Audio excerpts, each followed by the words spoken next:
దాంతో మన డబ్బులు వచ్చేస్తే చాలు అన్న మైండ్ సెట్ నుంచి మనం సినిమా తీస్తే ఇంకా 50 రోజులు ఆడుతుంది, 100 రోజులు ఆడుతుంది అన్న ఒక నమ్మకం ఒక కొత్తగా వచ్చే ప్రొడ్యూసర్స్లో కానీ డైరెక్టర్స్లో కానీ కల్పించడానికి ఈ పర్టికులర్ ఈవెంట్ అనేది చాలా చాలా ఇంపార్టెంట్. అంటే నా విషయానికే వస్తే కనుక నా ఫస్ట్ ఫిల్మ్ నాని గారు ప్రొడ్యూస్ చేసిన సినిమా. సో అది క్రిటికల్గా చాలా ఎక్లైమ్ వచ్చింది, కమర్షియల్గా కూడా చాలా పెద్ద సక్సెస్ అయింది. కాకపోతే మేము ఎందుకు మనం సక్సెస్ అని చెప్పాలా, ఒక ఈవెంట్ చేయాలా, అందరికీ తెలుసు కదా సినిమా చాలా మంచి కమర్షియల్ సక్సెస్ అయింది అని చెప్పి మేము చేయలేదు అప్పుడు. అంటే మేము అనుకున్నాం వి టుక్ ఇట్ ఫర్ గ్రాంటెడ్ అనమాట. లైక్ కానీ చాలామంది నాని గారు నేను అనుకుంటూ ఉంటాము చాలా మంచి క్రిటికల్ సినిమా చేశారండి, కాకపోతే ఆ సినిమాకి కమర్షియల్గా కూడా హిట్ అయితే బాగుండు అనుకుంటారు. బట్ యాక్చువల్లీ అది చాలా పెద్ద కమర్షియల్ హిట్, పెట్టిన దానికన్నా నాని గారు చాలా ఎక్కువ డబ్బులు వచ్చాయి. కాకపోతే మేము సక్సెస్ ఈవెంట్ చేయకపోవడం అనేది అంటే ఒక నార్మ్ అయిపోయింది అనమాట. సినిమా సక్సెస్ అయినా అవ్వకపోయినా, హిట్ అయినా అవ్వకపోయినా సక్సెస్ మీట్ చేయడం అనేది చాలా నార్మ్ అయిపోయింది. సో అది చేయకపోయేటప్పటికీ చాలామందికి సినిమా కమర్షియల్ హిట్ కాదేమో అని అనుకుంటున్నారు. సో అందుకు ఒక సినిమా సక్సెస్ అనేది ఇలా సెలబ్రేట్ చేసుకోవడం అనేది ఒక జెన్యూన్ హిట్ అనేది చాలా చాలా important. AP CM YS Jaganmohan Reddy రాజకీయ జీవితంలో జరిగిన కొన్ని సంఘటనలను ప్రతిబింబిస్తూ ప్రముఖ దర్శకుడు రామ్ గోపాల్ వర్మ రూపొందించిన సినిమా వ్యూహం. ఈ సినిమాను రామదూత క్రియేషన్స్ బ్యానర్లో దాసరి కిరణ్ కుమార్ నిర్మించారు. పొలిటికల్ డ్రామాగా తెరకెక్కిన ఈ సినిమాలో వైఎస్ జగన్ పాత్రలో అజ్మల్ నటించగా వైఎస్ భారతి పాత్రలో మానస కనిపించారు. కాగా ఈ సినిమా వీకెండ్ ప్రేక్షకుల ముందుకు వచ్చింది.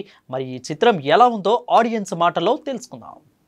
ఏమన్నా తీసిన నార్జీవన్నా నువ్వు తోపే, నువ్వు చెప్పలేవు, ఇంకా నువ్వు మామూలు తోపే, కత్తి తురుము ఏదైనా నువ్వే అనమాట. చాలా బాగుంది అసలు. ఆ మేకింగ్ ఏంది, ఆ డైరెక్షన్ అయితే అల్టిమేట్. ఇంకా నువ్వు పాటలు వాడినావన్నా అల్టిమేట్ గా వాడినావు. ఒక్కొక్క పాట వింటుంటే థియేటర్ లో మామూలుగా హైలైట్. నిజంగా డైరెక్షన్ తో పాటు సాంగ్ అయితే నాకు చాలా బాగుంది.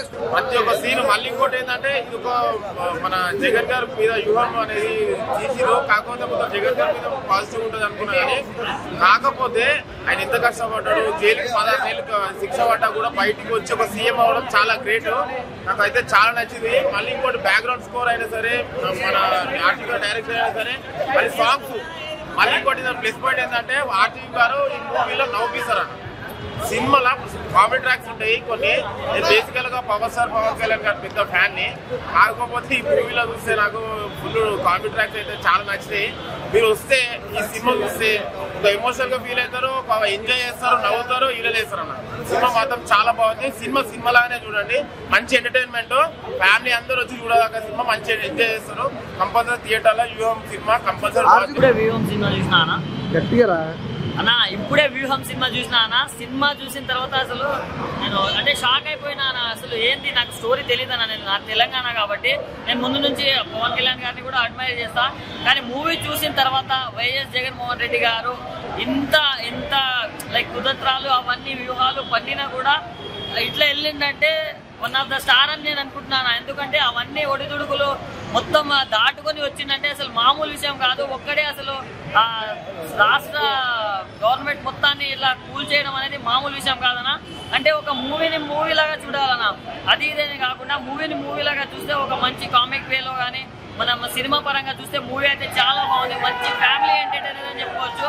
అంటే మన పవన్ కళ్యాణ్ గారిని వాళ్ళ బ్రదర్స్ అయిన మన చిరంజీవి గారు, వాళ్ళ నాగబాబు గారు ఎలా పూజ చేశారో దాన్ని కూడా చాలా బాగా చూపించారు. బీజిఎం కూడా చాలా అంటే చాలా బాగుంది. మన ఆర్జీవి గారి డైరెక్షన్ ఎలా ఉంటుందో మన అందరికీ తెలుసు. సినిమా మాత్రం చాలా బాగుంది. ఈ వీకెండ్ లో ది బెస్ట్ మూవీ, ప్రతి ఒక్కరు వాచ్ చేయండి. 2022లో ఓటీటీలో విడుదలైన ఓదిలా రైల్వే స్టేషన్ సంచలన విజయం సాధించింది. క్రైమ్ థ్రిల్లర్గా తెరకెక్కిన ఈ చిత్రాన్ని సంపత్ నంది కథ అందించగా అశోక్ తేజ దర్శకత్వం వహించారు. ఓదిలా రైల్వే స్టేషన్కి సీక్వెల్గా ఓదిలా 2 టైటిల్తో వస్తుంది. యూనివర్సల్ అప్పీల్ ఉన్న ఓదిలా 2లో తమన్నా భాటియా లీడ్ రోల్లో నటిస్తున్నారు. ఈ చిత్రాన్ని పలు భాషల్లో థియేటర్స్లో విడుదల చేసేందుకు మేకర్స్ ప్లాన్ చేస్తున్నారు. సంపత్ నంది క్రియేటర్గా ఉన్న ఈ చిత్రాన్ని అశోక్ తేజ దర్శకత్వం వహిస్తుండగా డి మధు నిర్మిస్తున్నారు. అయితే కాశీలో ప్రారంభమైన ఈ మూవీ ఓపెనింగ్ డీటెయిల్స్ ని ఇప్పుడు చూద్దాం.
Mega prince Varun Tej most awaited air force actioner operation Valentine Shakti Pratap Singh Hada దర్శకత్వం వహించిన ఈ చిత్రాన్ని Sony Pictures International production Sandeep Mudda renaissance picture నిర్మించారు. మార్చి 1న తెలుగు, హిందీ భాషలో ప్రపంచవ్యాప్తంగా గ్రాండ్గా విడుదలైంది. ఈ సినిమా రిలీజ్ అయిన అన్ని సెంటర్ల నుంచి పాజిటివ్ టాక్ రావడంతో చిత్ర యూనిట్ సక్సెస్ సెలబ్రేషన్స్ జరుపుకుంది.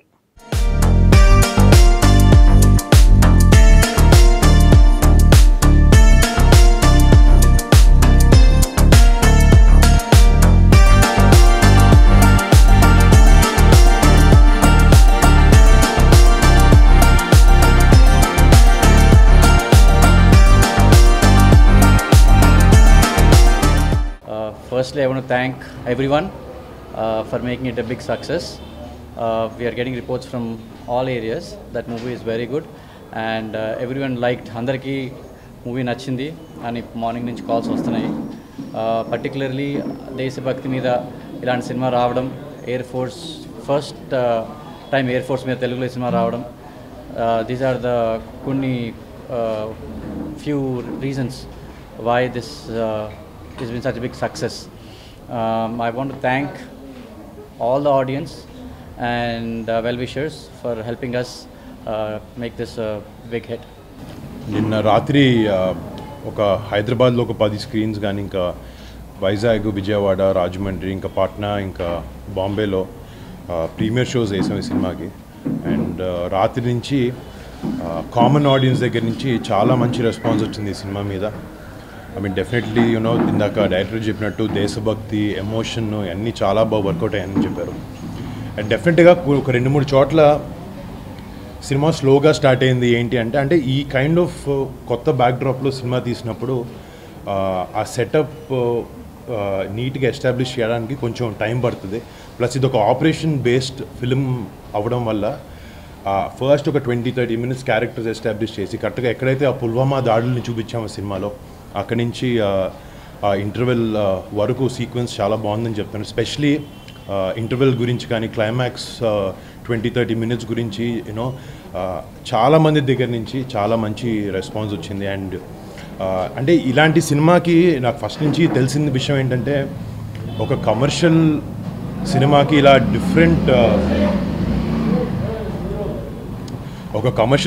ఇలాంటి ఒక డిఫరెంట్ కాన్సెప్ట్ ఉన్న సినిమాకి డెఫినెట్లీ ఆడియన్స్ ఒక మౌత్ టాక్ అనేది చాలా ఇంపార్టెంట్ ఇలాంటి సినిమాకి.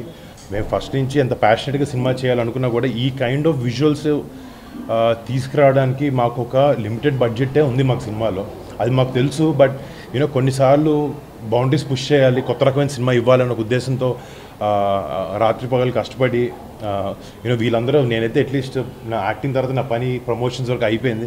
వీళ్ళు అసలు లాస్ట్ నిన్న రిలీజ్కి ముందు రోజు నైట్ వరకు అసలు నిద్ర ఏం మానేసుకుని వాళ్ళు స్టూడియో చుట్టూ తిరుగుతుంటే చాలా కష్టపడి చేశారు. బట్ ఎవెన్చువల్గా ఆ బిగ్ స్క్రీన్ మీద ఆ ఎక్స్పీరియన్స్ అనే జనాలుకి నచ్చాలి అనే ఉద్దేశంతో కూర్చోవడం జరిగింది. అలా చేయడం ఎఫర్ట్ అందరిది, ఇంకా టీం అందరిని అప్రిషియేట్ చేయాలి. నేను చాలా కష్టపడి చేసే ప్రతి ఒక్కరు. ఏపీ సీఎం వైఎస్ జగన్ రాజకీయ జీవితంలో జరిగిన కొన్ని సంఘటనలను ప్రతిబింబిస్తూ ప్రముఖ దర్శకుడు రామ్ గోపాల్ వర్మ రూపొందించిన చిత్రం వ్యూహం. ఈ సినిమా రామదూత క్రియేషన్స్ బ్యానర్లో దాసరి కిరణ్ కుమార్ నిర్మించారు. పొలిటికల్గా డ్రామాగా తెరకెక్కిన ఈ సినిమాలో వైఎస్ జగన్ పాత్రలో అజ్మల్ నటించగా వైఎస్ పార్టీ పాత్రలో మాన్సా కనిపించారు. కాగా ఈ సినిమా వీకెండ్ ప్రేక్షకుల ముందుకు వచ్చింది. మా దగ్గర వ్యూహాలన్నీ లేవు, ఎందుకంటే మేము డైరెక్ట్గా మాకున్న కాన్స్టిట్యూషనల్ రైట్ మీద మేము సినిమా తీసాం. దాన్ని వాళ్ళు ఎదుర్కోవడానికి వేరే వేరే వ్యూహాలు వేశారు. మేము మాత్రం క్లియర్ కట్గా ఒక లీగల్ ప్రాసెస్లో ఆన్ ద రైట్లో వెళ్ళాం. అప్పుడు నాకు కిరణ్ గారికి కానీ మా ఎవ్వరికి కానీ వ్యూహం అనేది లేదు. వ్యూహం అనేది ఉట్టి వాళ్ళే చేశారు. వాళ్ళు తీసుకున్న వ్యూహంలో అంటే వాళ్ళ గోతిలో వాళ్ళే పడ్డారు. ఎందుకంటే ఇది ఈ టైంకి రావటం అనేది మాకు చాలా అడ్వాంటేజ్ అందని నాది కిరణ్ ఫీలింగ్. బికాజ్ అది దీనికి మాత్రం కంప్లీట్ క్రెడిట్ నేను అంతకుముందే చెప్పినట్టు ద గ్రేట్ లోకేష్ గారికి ఇస్తున్నాను. లోకేష్ జైలు అంటే అదే కదా. ఇప్పుడు అంటే ఇప్పుడు సినిమా మేము బయటికి రావడానికి మేము ప్రయత్నిస్తున్నప్పుడు లోపల అడ్డుకుని ఒక 53 రోజులు దాన్ని ఆపారు. సరిగ్గా అన్ని రోజులు చంద్రబాబు నాయుడు కూడా జైల్లో ఉన్నారు. సో దానికి రివెంజ్గా ఈయన మా సినిమాని జైల్లో పాడేశాడు 53 రోజులు. సో ఫైనల్గా ఆయన విడుదలైనట్టే మేము కూడా విడుదలై ఈరోజు సినిమా విడుదలైంది. అంటే చాలా అంటే ఇప్పుడు ఒక పొలిటికల్ ఆస్పెక్ట్లో ఎక్కడో అక్కడ కొంచెం తెలిసిన కాదే కదా దాన్ని మీడియా అంతా తెలుసు ఎప్పటి నుంచో దాన్ని ప్రసారిస్తుంది, ఇందులో కొత్తగా ఏముంటుంది అని అనుకునే వాళ్ళకి ఇవాళ సినిమా చూసిన తర్వాత understood it is about behind the scenes, not about already మీకు ఓపెన్గా మీరు చూసింది ఏది నేను సినిమాలో టచ్ చేయలేదు. నాకు ఎక్కడో ఒక డౌట్ ఉండేది, ఇది అర్థమవుతుందా ఇలాగ చేస్తే అది అని. But from the response I could see that they very clearly understood audience. ఇదేమీ నాకు కొత్తగా తెలియదు, నాకు కొత్తగా తెలిసింది మీకు చూపిస్తే మీరు నమ్మాలని లేదు. మీ ఆడియన్స్ నమ్మబుల్గా ఉన్నప్పుడే కదా అది సక్సెస్ అయినట్టు. నేను చెప్పేది లేకపోతే ఎవరో చెప్పింది కాదు కదా. ఈ సినిమాని ఇంత అద్భుతంగా ఆదరిస్తున్న తెలుగు ప్రేక్షకులందరికీ, వైఎస్ఆర్ అభిమానులకి, వైఎస్ఆర్ పార్టీ అభిమానులకి, తెలుగుదేశం పార్టీ అభిమానులకి, జనసేన అభిమానులకి, సినీ ప్రేక్షకులకి, సినీ అభిమానులందరికీ కూడా 2 చేతులు జోడించి అందరికీ మనస్ఫూర్తిగా థ్యాంక్స్ తెలియజేసుకుంటున్నాను. మంచి సినిమా, నిజానికి దగ్గరగా యథార్థ సంఘటనల్ని యథార్థంగా చూపించి తెరకెక్కించి ప్రతి ఒక్కళ్ళు కూడా థియేటర్ నుంచి వచ్చినప్పుడు హైదరాబాద్లో రివ్యూస్ అన్నీ చూస్తుంటే మీరు ఈరోజు ఒక 500-600 మంది రివ్యూ చేస్తే ఒక్కళ్ళు కూడా సినిమా కరెక్ట్గా నిజమే తీశాడండి అని సినిమా చాలా ఎక్స్ట్రాడినరీ రిపోర్ట్ చెప్తున్నారు. I'm very happy. మా రాము గారి టీం కానీ, వ్యూహం టీం కానీ అందరూ కూడా చాలా చాలా హ్యాపీగా ఉన్నారు. ప్రతి ఒక్కళ్ళు కూడా సినిమాని చూసి మరింత ఇంకా విజయవంతం చేయాలని చెప్పి మనస్ఫూర్తిగా నేను తెలియజేసుకుంటాను. కంచర్ల ఉపేంద్ర, అపర్ణాదేవి హీరోయిన్లుగా నటిస్తున్న చిత్రం 1920 భీమునిపట్నం. అవార్డు చిత్రాల దర్శకుడు నరసింహానంది దర్శకత్వంలో కంచర్ల అచ్యుతారావు నిర్మిస్తున్న ఈ చిత్రం షూటింగ్ ప్రారంభోత్సవం హైదరాబాద్లోని రామోజీ ఫిల్మ్ సిటీలో జరిగింది. ఆ విశేషాలను ఇప్పుడు చూద్దాం.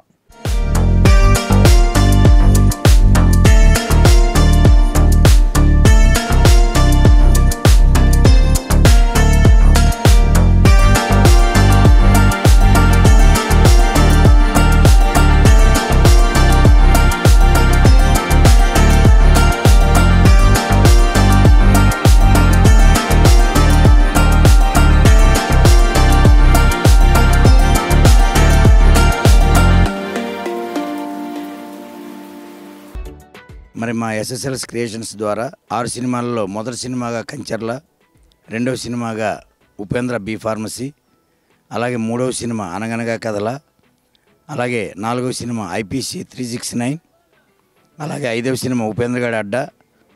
ఆ ఉపేంద్రగఢ్ అడ్డా సినిమాని ఆల్రెడీ మేము మొన్న డిసెంబర్ 1వ తేదీన రిలీజ్ చేయడం జరిగింది. అదే వరుసలో 6వ సినిమాగా ఈ 1920 భీమునిపట్నం ఎప్పుడూ అనౌన్స్మెంట్ చేశాము. ఈరోజు ముహూర్తంతో ఈ సినిమాని ప్రారంభించి సింగిల్ షెడ్యూల్తో ఈ సినిమాని పూర్తి చేయాలని ఒక ఆకాంక్షతో మేము నిర్ణయంతో ఈ సినిమాని ప్రారంభించడం జరిగింది.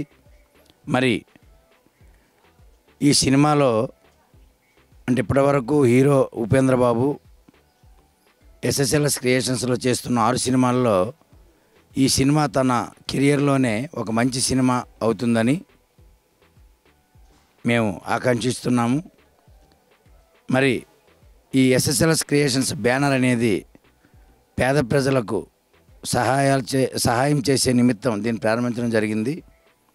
మరి ఈ 1920 భీమునిపట్నంలో కూడా తన స్టోరీకి దగ్గరగా ఈ యొక్క సినిమా స్టోరీ కూడా ఉండడం జరిగింది. మరి మా యొక్క కంచర్ల సినిమా కూడా రీసెంట్గా పూర్తి చేసుకోవడం జరిగింది. ఆ సినిమాను కూడా రేపు మార్చిలో పోస్ట్ ప్రొడక్షన్ చేసుకుని ఇళయరాజా గారు, ప్రొడ్యూసర్ గారు మేము వెళ్ళి ఆయన కథ చెప్పగానే ఆయన ఇలాంటి కథ ఇంతకుముందు ఎప్పుడు వినలేదండి, దానికి మ్యూజిక్ కూడా అంత డెప్త్లో ఇవ్వాలి, ఎందుకంటే ఇది 1920s జరిగే కథ కాబట్టి ఎప్పుడో సైకిల్ గారు ఇచ్చిన మ్యూజిక్ని మేము మళ్ళీ దీంట్లో ఇవ్వాలి అని చెప్పేసి ఆయన కూడా చాలా హ్యాపీగా ఫీల్ అయ్యారు. ఇంకా మిగతా టెక్నీషియన్స్ కూడా యాజ్ టీజ్గా మాకు వర్క్ చేసే వాళ్ళందరూ కూడా ఈ సినిమా కూడా వర్క్ చేస్తున్నారు. డిఓపి కానీ ఇంతకుముందు తనకు కూడా నంది అవార్డు అది వచ్చింది. అంటే ఇది అవార్డ్స్ పరంగా కూడా కాకుండా కమర్షియల్గా కూడా అంటే ఒక కమర్షియల్ ఫార్మేట్లో ఉండే ఒక థీమ్ కూడా ఇందులో అంటే మెయిన్ ఏంటంటే ఒక ఎమోషనల్గా కనెక్ట్ చేస్తూ ఒక ప్రేమ కథని ఒక అద్భుతంగా తెరకెక్కిద్దామనే ఒక ఆలోచనతో స్క్రిప్ట్ రాయడం జరిగింది. ఎస్ఎస్ఎల్ఎస్ బ్యానర్లో 1920 భీమునిపట్నం మూవీ పూజ ఈరోజు ఫుల్గా జరిగింది. సారీ, నా తెలుగు కొంచెం కష్టం, ఐఎమ్ ఫ్రమ్ కేరళ. ఈ ఒక మంచి టీంతో వర్క్ చేయడానికి I think I'm very lucky.